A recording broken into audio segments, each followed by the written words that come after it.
Coba jujur sebentar.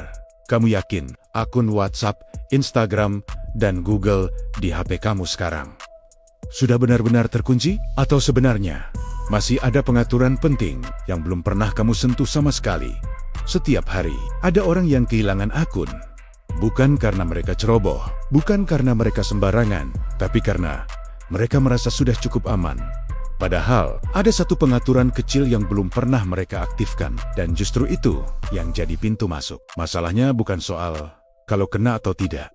Masalahnya adalah pintunya masih terbuka, selama pengaturan itu masih default.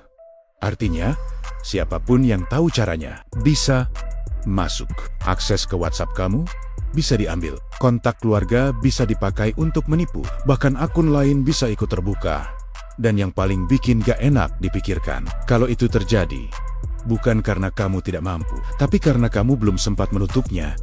Bayangkan kalau ada orang lain yang mengirim pesan ke keluarga kamu, pakai nama kamu, lalu rekening terkuras, atau anak kamu membuka sesuatu di HP yang kamu sendiri tidak pernah tahu.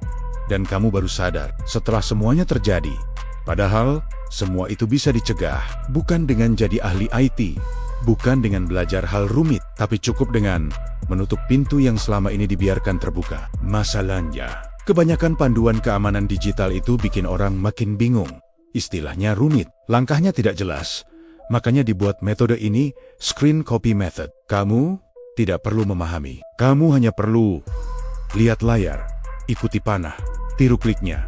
Tidak ada tebak-tebakan, tidak ada takut salah pencet. Inilah last click. Sistem pertahanan aktif 3 lapis, bukan teori, tapi sistem sederhana untuk menutup jalur masuk yang paling sering digunakan pelaku dan mengunci akun dari dalam. Awalnya saya kira ini cuma panduan biasa, tapi ternyata banyak pengaturan yang belum pernah saya aktifkan sama sekali. Di dalam sistem ini, kamu akan menutup pengaturan yang terbuka, mengunci akun utama, dan punya kontrol atas aktivitas digital anak, dan yang membuatnya benar-benar bisa dipraktikkan.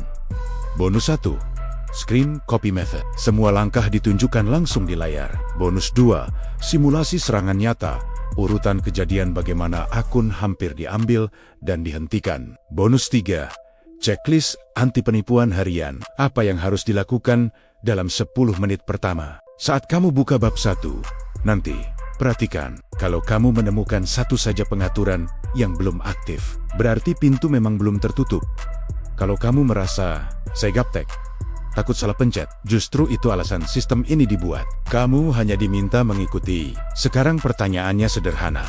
Apakah pintu digital keluarga kamu sudah benar-benar tertutup? Atau masih terbuka tanpa kamu sadari? Kalau kamu belum yakin, klik tombol di bawah ini dan selesaikan dalam 3 hari. Karena selama pengaturan default, pintunya masih terbuka.